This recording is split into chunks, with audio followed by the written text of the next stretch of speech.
Thank you all for coming, and I want a special thanks to my friend, Professor Yuanmingyuan from the Beijing Foreign Studies University, and for being willing to co-sponsor this event, and also for bringing a number of his students here to join us tonight in this presentation. I'm going to talk for about 45 or 50 minutes, and then we'll have a question and answer session following the presentation. So let me begin. On October 18, 1860, regular Army British regiments and ones from the Indian Army, some 3,500 soldiers in all, systematically set fire to the Yuanming, Changchun, and Qichun gardens located to the northwest of the city of Beijing. The reason for this action was in retaliation for the death and captivity of several British subjects and Indian Army soldiers who had been seized by Qing forces while supposedly carrying a flag of truce. They were imprisoned at the Yuanming Gardens for several days, where the London Times reporter and 19 other soldiers and civilians perished in captivity. Lord Elgin, the British official who ordered the destruction of the gardens as a solemn act of retribution, considered the treatment of the captives a barbarous act and a transgression of the laws of nations. The destruction of the gardens came on the heels of several days of plundering of the grounds by British and French forces, as well as a number of Chinese from the nearby village of Haidian. The bulk of the plundered objects made their way to Great Britain and France, where many were sold off in auction markets, put on public display, or entered the collections of the regiments involved in the invasion of Qing China, where they all bore the epithet "From the Summer Palace of the Emperor of China." A few items were presented to Queen Victoria, the British monarch, and a large collection was given to the Emperor and Empress of France. Still other pieces went with the Indian Army units back to India and are probably still in the collections of the successor regiments in India and Pakistan. Still other pieces found their way into Chinese markets, with one report claiming that pieces were advertised for sale in a Chinese newspaper in Hong Kong in 1861.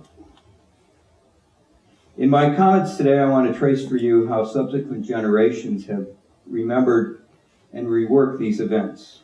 How in China, the destruction of the Yuanmingyuan entered a discourse about national humiliation, while in Europe and North America, the term "the Summer Palace of the Emperor of China" operated as a proper name for the objects looted from the Yuanmingyuan and other gardens mentioned earlier. These are two separate and distinct histories that on the whole have been isolated from each other since the original events. At the end of my talk, I would consider a recent event that suggests, if not a reconciliation between these two versions of the past, something like a convergence. So the first part of the talk is called Becoming the Yuanmingyuan. Following the destruction of the imperial gardens, the Qing court made a half-hearted effort to rebuild. By the 1880s, such restoration was abandoned, and instead resources were directed at the construction of the Yiheyuan, sometimes called by Westerners the New Summer Palace. In the 1880s,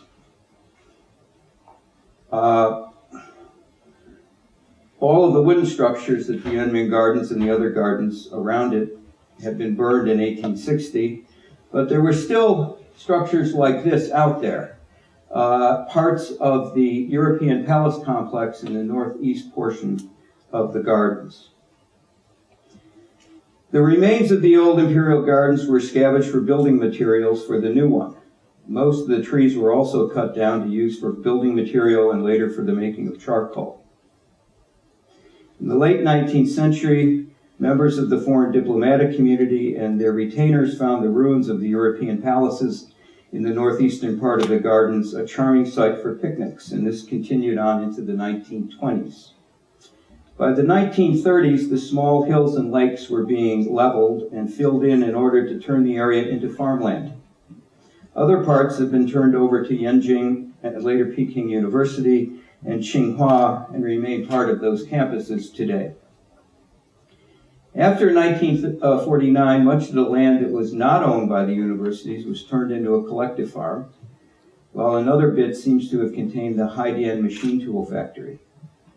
During the 1960s and into the 1970s, the farms also became a place where Chinese intellectuals and even some British and Australian students studying at Beida could learn the virtues of manual labor in between self-criticism sessions and language classes.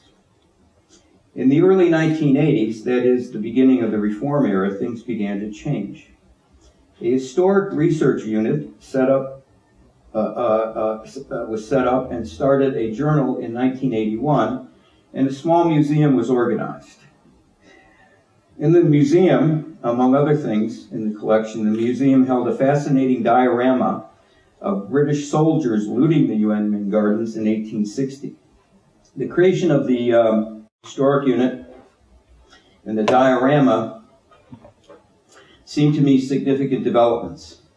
What was happening on a very modest scale, I would suggest, was that the site of the gardens, almost an embarrassment for several generations, was being rediscovered and reworked by the Chinese government as a site of memory. What do I mean by this? I take the term site of memory from the French historian Pierre Nora, who contrasts such sites to embodied or lived memory. Embodied memory is the kind produced by the ceremonies of a community or a household and is lived through the taken for granted routines and rituals of daily social life. In contrast, the sort of memory that adheres to sites, according to Nora, is a product of a society deeply absorbed in its own transformation and renewal, one that inherently values the new over the ancient, the young over the old, the future over the past. In the place of lived memory, we have national museums, national archives, national holidays, and official histories, memorial monuments, veterans organizations, and fraternal orders. Each of these sites fabricates a relationship between an ever-receding, increasingly disembodied past and a present in which the inherent values of the new is given precedence. Central to Nora's argument is the notion that sites of memory rely upon a willful intention to remember, a desire to block forgetting through the very material practices of producing such sites. This materiality might be understood as providing, on the one hand, an anchor for the present, and on the other, a condensation of the complexities of the past into a singular meaning. Yet if such willful action is designed to fix meaning through a unitary and unambiguous materiality, the sites themselves, Nora asserts, have a capacity for metamorphosis, an endless recycling of their meaning, and an unpredictable proliferation of their ramifications. To put this another way, original acts of will, like the creation of the History Museum at the Yuanmingyuan, require repetition if memory is to be regenerated. But when such acts are performed, they are necessarily inflected through a new set of relationships, different from those involved in the moment of original constitution. What will be reconstituted as memory can thus be open to alteration and an infusion of new meaning. It is this double identity, one fixed, the other malleable, that makes sites of memory themselves contingent and changeable, and hence historical. These general observations about sites of memory are no less the case in a socialist than in a capitalist economic order, no less pertinent to a single party than to a democratic political structure.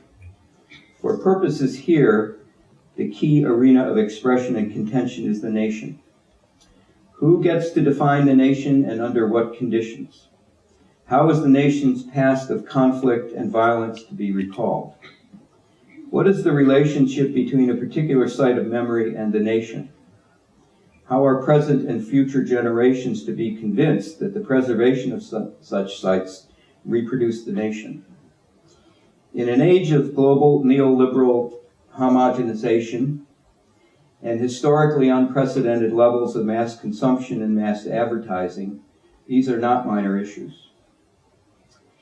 With these questions and observations in mind, let me return now to the Yuanmingyuan. The destruction of the gardens and the pillaging of its remains for building materials had left the linguistic sign Yuanmingyuan with only a crumbling and disappearing material signified. Yet the sign, being a sign, could be appropriated for other use. It entered into a series of other signs, now identified by Chinese nationalists, as signifying the humiliation of the Chinese people, not Manchu emperors, by the Western powers, beginning with the First Opium War in 1839. By the 1920s, national humiliation had been institutionalized as a collective malaise, represented and redressed through a succession of memorial days throughout the year. Public institutions such as schools and government offices recognized up to 24 such days annually, occurring 2 and occasionally 3 times a month from January through November. National humiliation days included the dates of the signing of the unequal treaties, the dates Chinese territory was leased to foreigners, the dates of protest rallies in which demonstrators were killed, and of course the dates of the Second Opium War and the Treaty of Tianjin, when the Yuanmingyuan was looted and destroyed. As sites of memory, humiliation days provided a foundation upon which to build a new Chinese national consciousness. The new historical subject, the national subject, whether an individual or collectivity, would be a strong, pure, self-sacrificing anti-imperialist who would rise above historical shame and reclaim China's sovereign rights. In the 1950s, this larger-than-life figure would become the model of the new man and woman who would build socialism in China. National humiliation and its resulting anti-imperialism played a constitutive role in the Chinese Communist construction of a new China. The People's Republic was established on a unity forged between liberation from the humiliation of imperialism and from the feudal past. Few of the national humiliation days seem to have been continued into the PRC era, however. They were replaced by positive holidays marking the triumphs and sacrifices on the road to revolution. Nevertheless, a strong anti-imperialism strain of communist thought, built upon remembrance and transcendence of the century of humiliation, was clearly commonplace in public art, school books, radio, film, and later television. At the same time, however, while remembrance was encouraged through these medium, the condition of the Yuanmingyuan seems to have been ignored or forgotten. Recall my earlier reference to the fact that it was not until the 1980s that a small history museum was opened. When I first visited the site in 1987, the large structures still evident at the end of the 19th century were completely gone. Only randomly strewn bits and pieces of stone remained. Farming was still evident, and little of if anything had been done to alter the look of the site. There was one change, however. An artist colony, I later learned, had been established in the village on the site, and it flourished until 1995 and was then dispersed by officials in the district. By the second half of the decade of the 1990s, a much larger change was apparent. At the same time as the farms were being transformed into a somewhat tacky leisure center, historical restoration and museumification was also in evidence. The gardens were reconstituted as a sign of high cultural art from the past and as a different sort of historical memory text. Parts of the gardens were now clearly indicative of national heritage, a new construction that aligned the Yuanmingyuan with sites like the Forbidden City, Tiantan, and Chengde in a global discourse of cultural preservation, most notably marked by being named a UNESCO World Heritage Site. Although the Yuanmingyuan did not achieve such a designation, there were publications and signages available in the park that dwelt on the artistic beauties of the gardens. Signs like this, for example. There were also models of some of the buildings and projects to digitally reconstruct portions of the gardens. Significantly, the stone remnants began to be rearranged and sites where the European palaces stood identified. In addition, sometimes in the 90s, a maze that had been part of the gardens was rebuilt. At the same time, however, attention was still being drawn to the British destruction of the palaces. Within the European garden, new commemorative structures were erected in 1997 as part of the official celebration of the return to Hong Kong to China. One of these was a large wall bearing 51 plaques tightly packed with text that provided a blow-by-blow synopsis of the history of Western imperialism in China from 1840 and of Japan, of the Japanese War that ended in 1945. Large golden characters next to the first plaque proclaimed, "Never forget national humiliation." Nearby was a large museum that displayed a history of the destruction of the palaces. It still included the dusty, ill-lit 1980s diorama of the looting of the Summer Palace, but also had references to the occupation of Beijing in 1900, a map showing the invasion route, and photographs from 1900, many of which had been published in histories of the events of that year in China. These drawings, maps, and photographs were accompanied by dense textual explanations. Of particular interest was the inclusion of photographs taken by European and American photographers in 1900. Ones like this one up in the corner here, James Rickleton's stereographic tour of China. There's one here of a Japanese executing a Chinese, and there's some other ones that I don't have on these slides that are fairly well known, at least in the United States and Europe. This transformation and renewal was, in other words, fashioning a mimetic relationship between the events in and around Beijing in 1860 and in 1900. And for anyone who had read the writings of Chinese communist historians on Western imperialism, they might also have noticed that, like those historians, the makers of the Yuanmingyuan Museum cited Western sources as powerful examples of the depredations of imperialism. There was also at least one critical Western voice to be heard, that of Victor Hugo, whose comments presented in French and Chinese eloquently condemned the looting and destruction of the Yuanmingyuan. As if to emphasize this point, the display also contained an important public recognition of a foreign location where some of the looted objects were held today. The Chateau De Fontainebleau, outside of Paris. The objects at the chateau are the ones that General Montauban, the commander of the French forces in 1860, had sent to the Empress of France for her Oriental collection. This picture was taken from a French guidebook to the collection produced when the chateau was restored in the early 1990s. I have a copy of the book, and so did the people at the Yuanmingyuan Museum. They reproduced the images from the guidebook. Again, a citation of Western sources to condemn the actions of imperialists in China.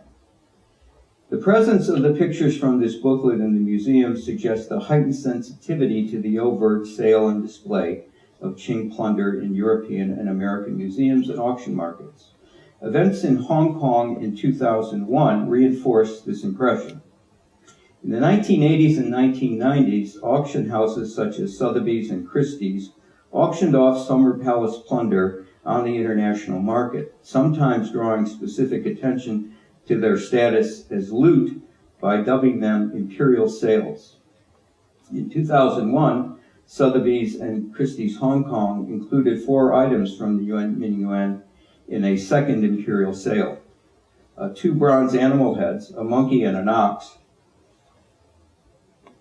were identified as among the zodiac of 12 animals that made up the water clock the Qianlong Emperor had commissioned his Catholic missionaries to build in the European section of the Yuanmingyuan Gardens. This sale proved to be the last straw. Outraged, the Chinese government formally protested, requesting that Christie's and Sotheby's withdraw the items. When the auction houses refused, an unprecedented event occurred. Mainland Chinese companies intervened and bought the objects, paying in excess of $6 million for 4 pieces, 3 times the asking price. One of the animal heads was later put on display at the Yuanmingyuan. From the point of view of a number of constituencies within and outside the PRC, the message seemed clear. As reformed China reconstructed itself as a capitalist nation-state and global power, it would no longer tolerate the flaunting of objects outside of China that marked national humiliation. Such a posture made sense of statements like this one that appears on numerous Chinese-based English language websites. The destruction of the Yuanmingyuan is an immeasurable loss to the cultural history of the motherland and is also immeasurable loss in the history of world culture. And yet matters didn't rest there. More change soon followed. In 2008, I took a group of students to the gardens to show them the Never Forget National Humiliation Memorial, and it was gone. One of the park attendants said that it had been removed that spring, but the museum was still there. Last weekend, I returned to the site only to find even more examples of transformation and renewal. The gardens, minus the 18th century pavilions, look like the gardens again. Hills have been restored and lakes refilled. Hundreds of people were out enjoying the wonderful views that could be had on a very clear spring day. But as my Chinese friend, who had never been to the Yuanmingyuan before, observed, the place looked like any other public park in Beijing. So what was so special about it? I said the ruins, of course, and we headed for the northeast corner of the park. Here we found 2 main changes.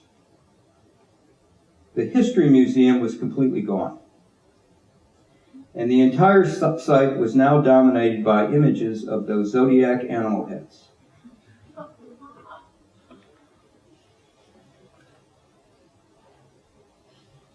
And lots of people taking photographs of them. All right, let's pause here then and turn to the other history, the history of objects from the summer palace of the Emperor of China. My approach to this history is to present a collective biography of the objects that bear the epithet of having belonged to the Emperor of China. These include, among other things, dragon robes and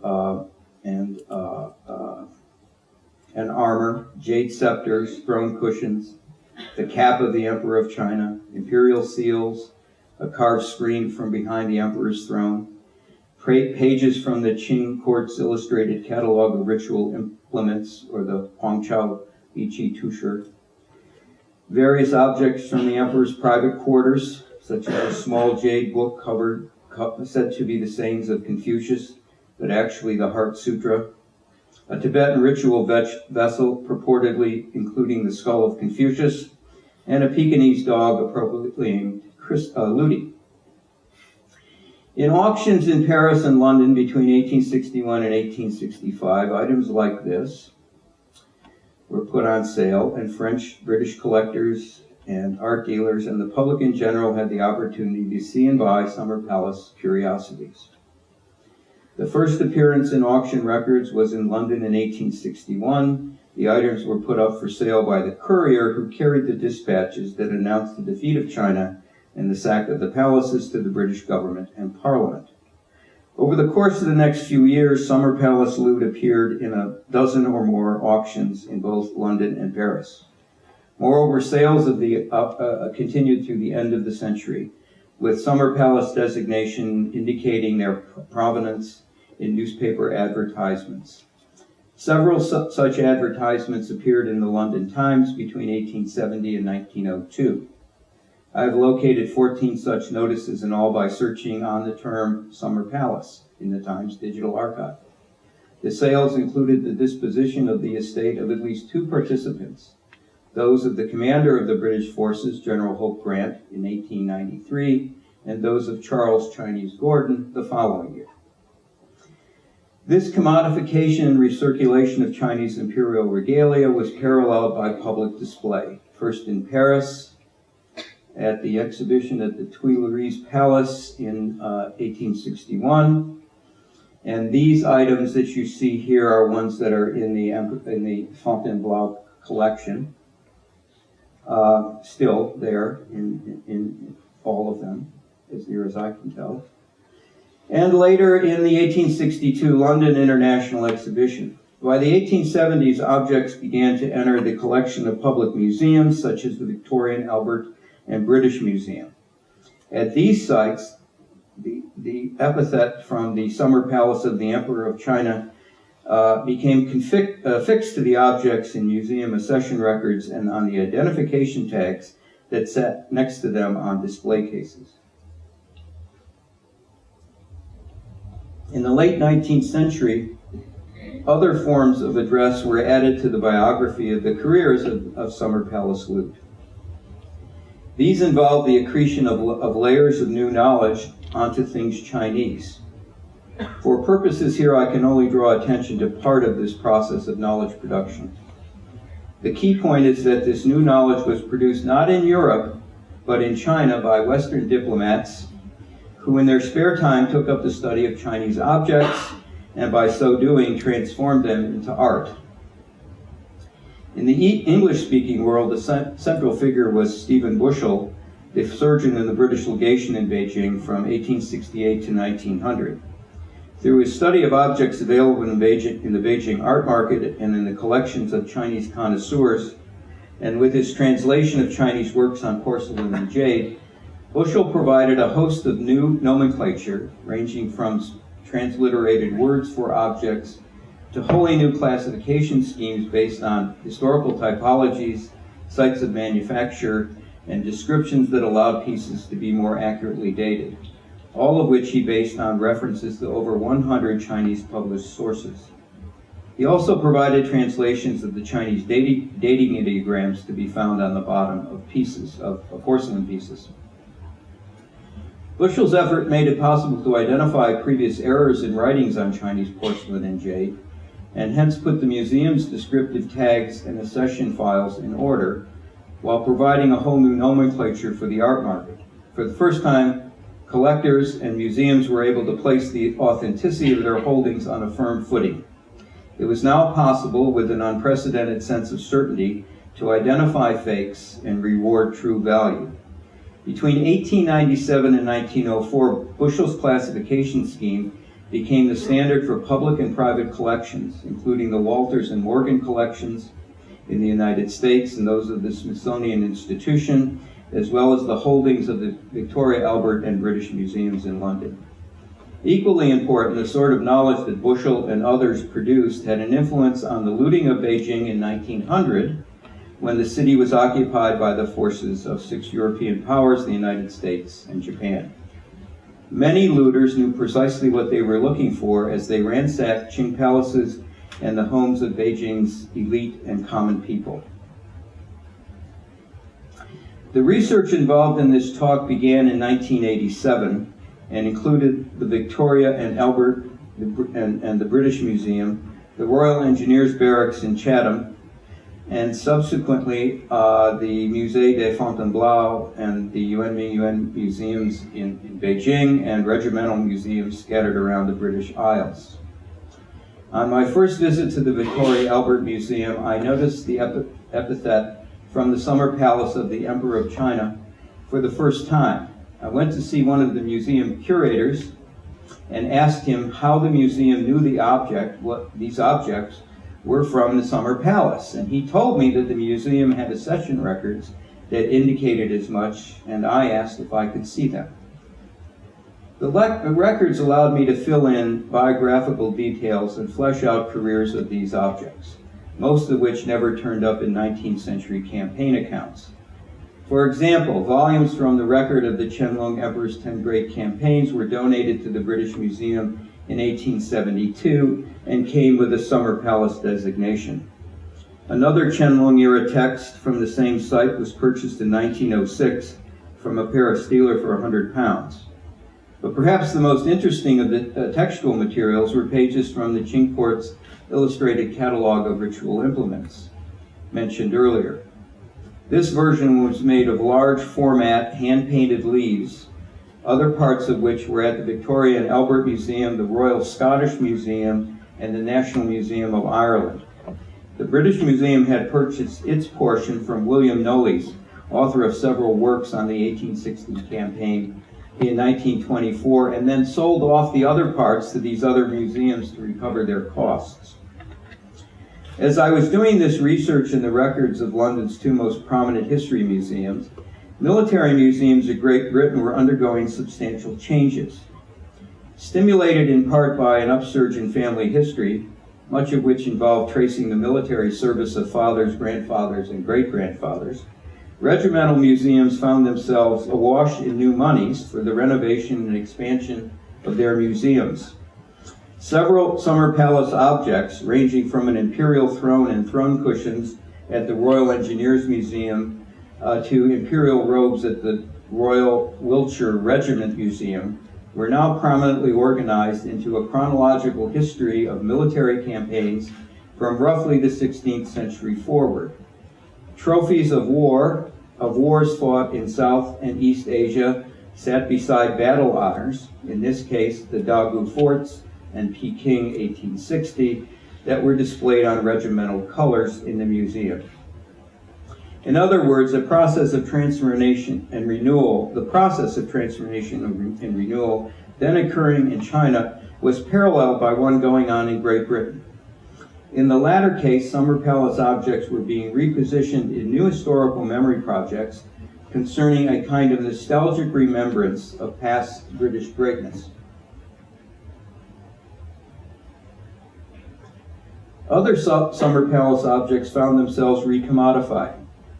In 1988, Sotheby's auctioned off what it termed original paintings from the Summer Palace, Beijing, and included reference to the first sale of these paintings in London in 1863 as part of their provenance. The anticipated price was £80,000 to £100,000. In 1993, Christie's offered a white jade bowl said to have come via an American private collection from the estate of Sir John Mitchell. Mitchell was the commander of the British division that had burnt the gardens in 1860. The asking price was between $150,000 and $250,000. Items identified as from the Summer Palace also turned up in Christie's Imperial sale in Hong Kong in 1996. There have been other objects circulating through the auction markets recently as well, like this piece from the estate of Captain James Gunter that it has inscribed on it over here a loot from the Summer Palace. It sold at auction in 2001 for, and I still don't believe this, £490,000. But the Summer Palace objects that have drawn the most attention internationally are those Zodiac animal heads that surfaced in 2001. A second pair appeared, as many of you know, in early 2009 as part of the disposition of the estate of Yves Saint Laurent. Once again, there was a loud protest by the government of China, but Christie's went ahead with the sale. Matters then took a curious turn. The Chinese art dealer bid the unprecedented sum of $40 million for the heads of a rabbit and a rat. Then he refused to pay for them, claiming that his bid was a patriotic protest. Much consternation was expressed over this ruse by the Wall Street Journal, where the art dealer and the government of China were criticized for distorting the market. Whether it was the events surrounding this sale or the upcoming 150th anniversary of the destruction of the Yuanmingyuan that motivated the next act is unclear. But later in 2009, the Chinese government announced that it was sending a team of researchers to London to catalog Yuanmingyuan relics there. I imagine they looked at the same records that I had seen 25 years earlier, only to discover that there really isn't all that much in these museums, and certainly nothing even close to the 2 million relics the Yuanmingyuan research team estimates were in the garden before the looting. At any rate, the actions of the Chinese government was for all practical purposes bringing the Yuanmingyuan history and the history of Summer Palace plunder into conjunction. Even the Wall Street Journal, for all its bluster about market distortion, was forced to provide a context to its readers for those animal heads. And the context was, of course, the looting and destruction of the Yuanmingyuan in 1860, a place that very few Europeans and Americans knew anything about. More importantly, as the story circulated out of France and into the international media, more and more people were made aware of the events of 1860, however partial and biased the accounts may have been. Indeed, the auction controversy provided an opportunity for some residents of Great Britain to remind everyone how barbaric British imperialism had been, how things that had happened in China had also happened in India and Africa. And from another side, how the 19th century British were no more disrespectful of human rights than the contemporary Chinese government. So we have all this noise sort of circulating around these issues, showing up on chat sites, on websites, on the internet, and so on.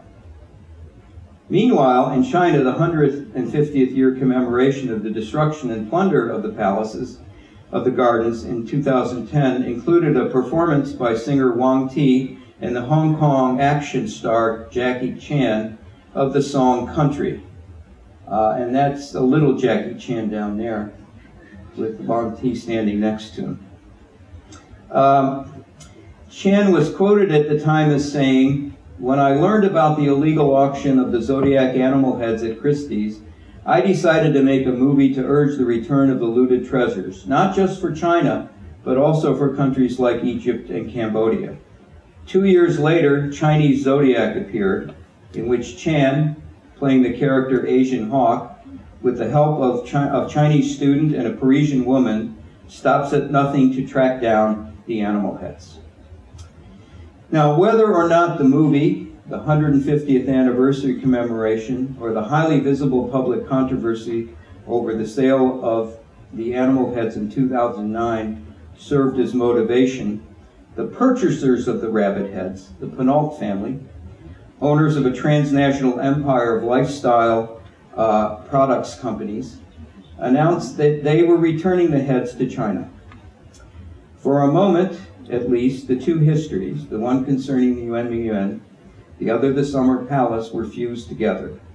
But now, not around the regalia of Qing emperors, imperial thrones, throne cushions, porcelain or jade, but rather the head of Zodiac animals that had adorned one of the Qianlong emperor's European-style palaces. I think a bit ironic. I have to admit that this particular transformation and renewal had set me back a bit. Why the animal heads? Why the investment and focus on this particular site of memory with these objects? How, we might wonder, have what I would argue are the least imperial of the imperial objects once located at this site become an essential symbol of the Yuanmingyuan. Perhaps it was the prominence of the sales over the last decade or so. Or perhaps it was the temporal proximity of the Olympics, the Saint Laurent sale, and the 150th anniversary. But I also imagine that it involves something more than that. Everyone, after all, has a connection to the signs of the Zodiac. They stand for our birth years, and perhaps that is why people leave offerings at them and have themselves photographed next to next to their birth zodiac signs. Whatever the case, I believe that the histories I've outlined here are no longer starkly separated. Instead, we may well be seeing the emergence of a transnational process, one that, as Jackie Chan suggests, may begin a discussion about all the cultural treasures looted by European and American empire builders in the 19th century. Perhaps we may also be at the beginning of an age in which the return of such objects will be understood as a means for promoting international understanding and as a way of acknowledging past misdeeds. Let's hope so, because it's far more dangerous, I think, to leave repatriations of these objects to the vicissitudes of amoral market forces. Thank you very much. The question is, are you aware that, I don't really recall the time, but it's probably just like weeks ago when the French president visited China and raised to the other zodiac animals of the water cloud,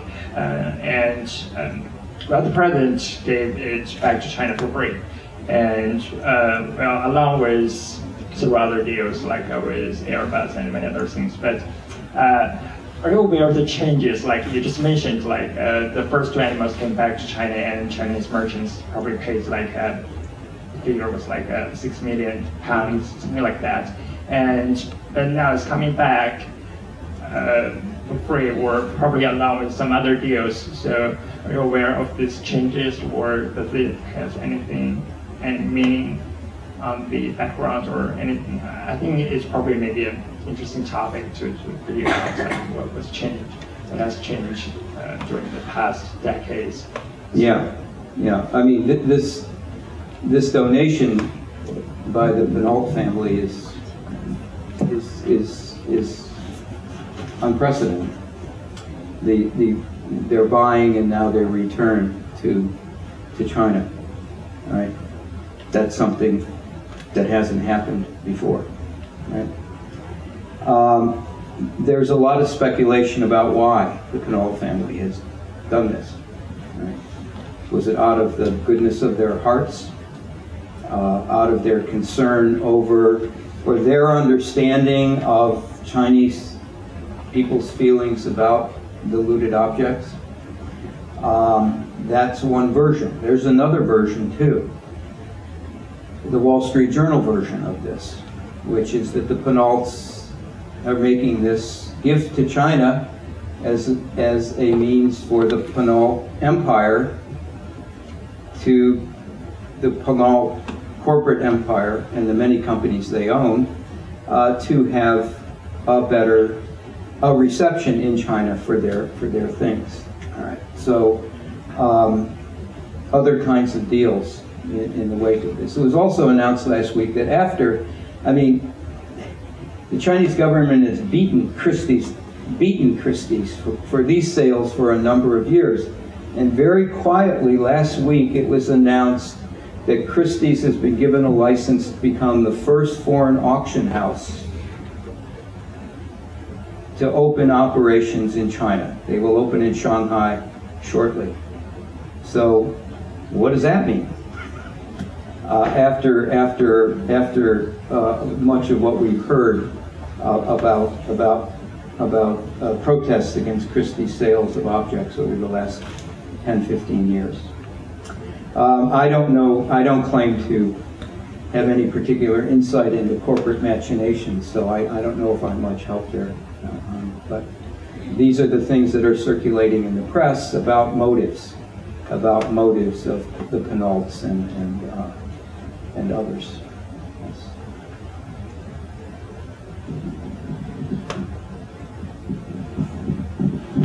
Hi, Professor.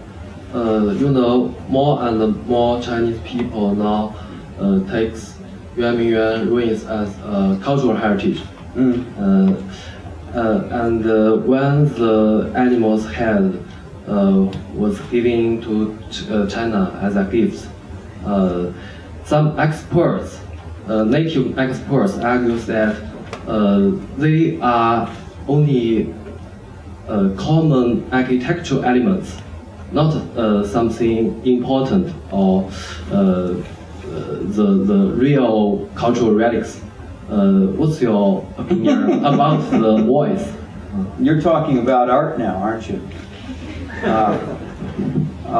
This is a good question because, you know, I wasn't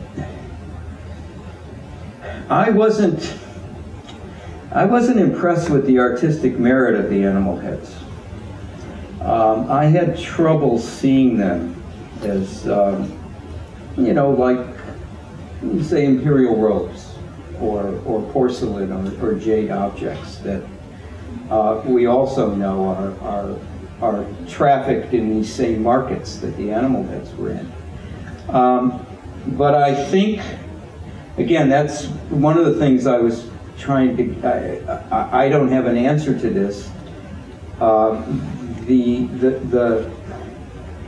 The amount of commentary on the animal heads struck me as unusual compared with the absence of commentary about other items that have been sold. So I was trying to come up with some way of explaining that. And my only explanation so far is that everybody's got an animal for their birthday, for their birth year, right? You may have other explanations for this, but why the Zodiac animals have been so highly charged and so invested when clearly some people think, well, they're not art at all. And in comparison, what else was out there? You know, in comparison to the other things that were in the complex.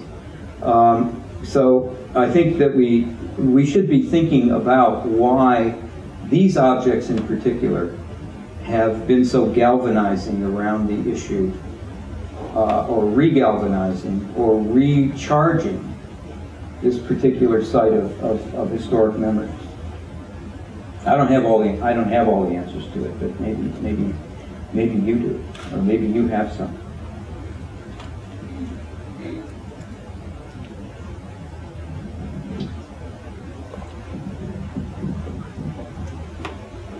Hello, Professor.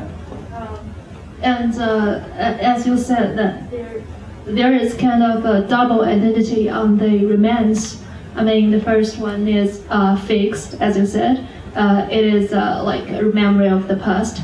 And the other, you said, is changeable, a new kind of a new identity. So how do you reckon this new identity? I found you, well, a little bit disappointed when the size kind of removed or something. So I just want to know, how do you reckon this? Well, I mean, I have no idea why things are removed or why they're put there. I mean, putting them there in the first place makes, you know, I can sort of, having a history museum at a historical site is not that unusual, so you can understand. Removing the history museum, though, is another issue altogether, and what that might mean. It is transforming the place, right? Because where the museum was at the Yuanmingyuan, where it was, that's where the 12 animals are now, as near as I can tell. There's a new building there. It was locked and closed. I don't know what's inside of it, but there's now this semicircle of the 12 animals that are there where the history museum used to be. My point was that these kinds of sites, and this one is particularly interesting to look at because it's undergone so much change over the last 25 years. I mean, it was farmland, still farmland when I first saw it. Now there's no indications that farms ever existed there. There's park now, there's hills and lakes and things where there was flat farming land 25 years ago. So this is a place that's been worked over and reworked and renewed and reorganized, and new emphases have been placed up in it. Even the markers to cultural heritage that this other young man brought up just a moment ago, even those markers that were there in the beginning of the 21st century are not that prominent anymore. Most of the signage that I showed you has been removed. That was up in the 1990s. So what is going on there, I guess is my question. What is happening to this place and the meaning of it Sorry, I lost my voice there for a second. And I've given you a kind of a history of the changes that I've seen, and also a history of the changes regarding the Summer Palace objects in Britain and in France. And I think that tracking that and realizing that there has been change on both sides, a redeployment, a reconfiguration in both China and in Europe, is important for understanding something about sites of memory, something about relations of contemporary societies to their past. When the Yuanmingyuan became more than a site of national humiliation, when it became a place for national heritage, for cultural heritage, then there's more going on there now than there was before. And that's something that I would like to know more about, or something that we can study.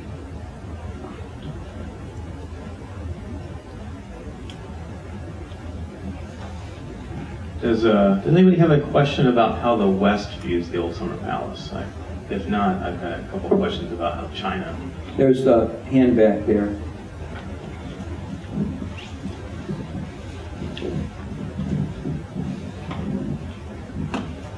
My question was about, are there other sites like this that are ruins? And are there, at the national level, is there some sort of like National Heritage Preservation Association that's charged with managing these things? Or is it just managed at the local level?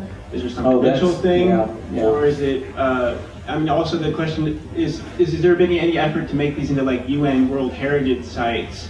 Or is there any sense of like, if these institutions exist, is there a sense that they're like looking at other places? That, like, I used to live in France, and in France there's a whole industry that the state had around cultural preservation of their like old stuff. And so I was curious if China has gone other places and looked at what other people do. That's too many questions. Let's take a couple of them. First of all, there are more UNESCO World Heritage sites in China than any other place in the world. You can go on the website and count them. In some cases, twice as many as other old countries or old civilizations. So that's number one. The national government of China has been involved in seeking UNESCO World Heritage Site designations since the 1980s, and it's been both involved in the more broader process of constructing national heritage, and it's also very clearly been, in some instances, part of a development plan, a local development plan. Other ruins. There was a set of buildings that were in pretty awful shape. One might even say on the very verge or edge of becoming ruins. In the 1970s, 1980s. The site northeast of Beijing, Chengde, the other palace complex of the Qing emperors. Right? The horrible condition. I mean, we have photographs from the 1930s of a Japanese anthropological expedition there that shows the terrible state that those buildings were in, and I don't think anything was done after 1949 in the way of preservation. So they were in pretty bad shape. In the 1980s, when a combination of state resources and the local county government, I guess, the Chengde County people, began a restoration project here that was going pretty much full blast the first time I was there in 1990, I think. It was my first trip to Chengde. Chengde was then named a World Heritage Site in the early 90s. And if you go there today, which we just did a few weeks ago with our students here, we took a trip up there, the restoration is ongoing. And anytime you go to Chengde now, there's parts of it are being restored. And I was in the Patala part that I had seen restored, it was completely restored by 1993, and it needs work now. So they'll do touch-ups there probably the next few years. So there are places like that as well. It's hard to make ruins into UNESCO World Heritage Sites though, but there have been some instances. I think the Acropolis in Greece is maybe one example. There may be others. But no, as far as I know, no effort was made with the Yuanmingyuan to declare it a UNESCO World Heritage Site. It's been operating below that radar, and it's been high, as I indicated before, a highly malleable site, a place that's been worked over, worked on, built, restructured, and so on and so forth. That's what's maybe interesting about it in comparison to something like the Gugong or Tiantan, two other World Heritage Sites, and others in and around Beijing and in other parts of the country. Did they look outside? I think they did in terms of preservation techniques or in terms of standards about, you know, what the UNESCO standard. UNESCO has criteria for getting on the list and then criteria for staying on the list. And I'm sure that the Chinese government is comparing their sites to sites in other parts of the world as well. Hi, Professor. Thanks very much. Very interesting talk. Thank you. Our moderator has suggested that we'd like to ask some questions about how we think about it, think about this kind of project in the West, and specifically how we think about the historical memory of the Yuanmingyuan in the West. You mentioned the Acropolis a moment ago. For anybody who's not familiar, at the Acropolis they built a scale model of the top of the Parthenon. And they've got spaces where they built replicas of everything that Lord Elgin's grandfather stole from the Acropolis and brought to London. So I was wondering, Professor, if you could maybe comment on the similarities and the differences between this sort of intra-European fight over historical memory and then this Chinese versus Western disagreement. Yeah. The Chinese government has the same problem the Greek government does. They ask for the friezes back, and the British Museum says we don't give things back. We are curators of global heritage now. We've been doing this for a long time, and we know what we're doing, and we don't give things back. So it's the same answer, I'm sure, if the Chinese government has asked the British Museum, they've heard the same thing from concerning Chinese artifacts that are identifiable as being looted at some point. So I think that in some ways they're in the same boat.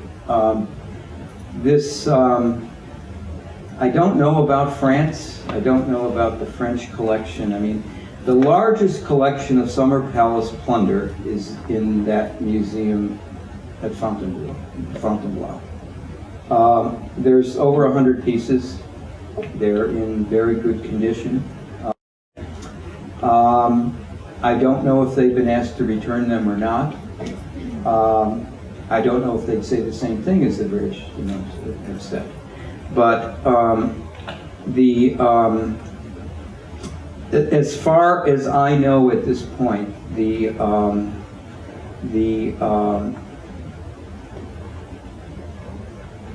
Chinese government is not asked.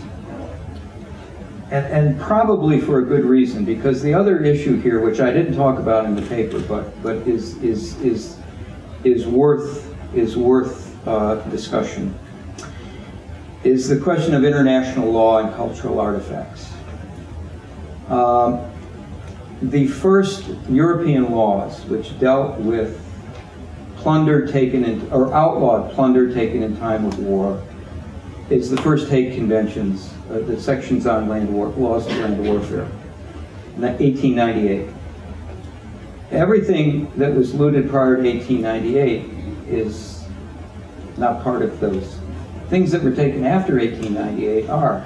And in fact, there's a whole body of international law subsequent to the Hague Conventions that outlaw plunder, that clearly define what are cultural artifacts and so on and so forth. One of the things that I often tell Chinese interlocutors, scholars or others, people that I talk to, is that the looting of Beijing in 1900 was on a scale that dwarfs the Summer Palace plundering of 1860. There were hundreds of more people involved in it, and it went on for a full year. Objects were removed from private homes, from palaces, from all over the city. The city was completely ransacked from one end to the other by 8 armies, right? All of the people who plundered Beijing in 1900 were signatories of the Hague Convention. All of the people who had looted Beijing in 1900 had violated the law that they had just signed onto. If the Chinese government wished to, it has a pretty good legal claim. As opposed to Summer Palace objects, it has a pretty good legal claim in international law to things taken from Beijing in 1900 that now exist in museums and private collections. And believe me, there's a lot of stuff. The backbone, for example, of the Metropolitan Museum of Art's porcelain collection was donated by a member of the American legation in Beijing. He bought all the pieces at the fire sales that were occurring in 1900, in 1901 during the occupation of the city. That's just one example. In other words, there are objects taken from Beijing in 1900 that are traceable in museums in the West, and yet they're never part of any discussion about this. Instead, we have animal heads and the Yuanmingyuan. I think getting that part of the story more into the consciousness here is something that would be part of that dialogue I was talking about earlier. And I've recorded a substantial amount of this in my own work because I've done a comparison of the 2 looting episodes, 1860 and 1900. And I think there's much that we could maybe talk about or learn from those two events. I'm going to take the last question. Okay. Make it an easy one. No, it won't be easy. As a Western visitor to Yuanmingyuan, one of the things I was struck by is this symbol of national humiliation are really European-style ruins. So it's an unusual choice to get this across. Are there other sites in China that you think would make better examples of national humiliation or get across the point better? And also, another national humiliation question is, has the meaning of national humiliation changed over time, or has it been fairly consistent? I think it's been relatively consistent. I would defer to others on this, but I mean, I don't see a substantial change in it. But other sites. There was a paper I wrote that was published some time ago that dealt with the Yuanmingyuan, the museum at the Yuanmingyuan, which, as I said, I can't find anymore, and the museum at the Dagu Fort. And the Dagu Fort Museum was interesting because it was a bunch of, looked like Quonset huts, I suppose, metal buildings, with very similar pictures that were in the Yuanmingyuan Museum. In fact, a number of them are identical. Photographs and diagrams that are in both places. These are the forts that would have been attacked on the way to Beijing in both 1860 and 1900. Very small museum, a little tiny place, not much left of the fort. I mean, the forts are gone, essentially.